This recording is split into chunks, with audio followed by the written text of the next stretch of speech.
Bakit ganyan ang Diyos? Bakit kailangan pinupuri pa siya? Ano ba siya? Insecure ba siya? Ano siya?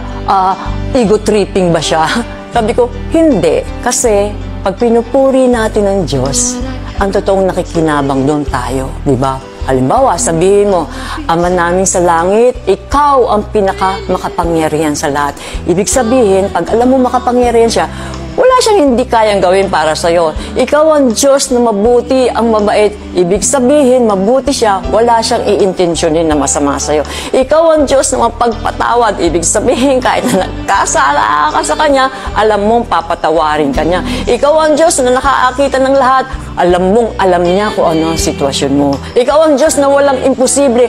Alam mo rin na kung ano man yung problema na ilalapit mo sa Kanya, kaya niyang solving yun.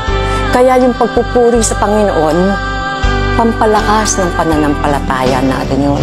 Kaya yung pagpupuri sa Panginoon, habang pinupuri natin siya, lumalakas yung faith natin.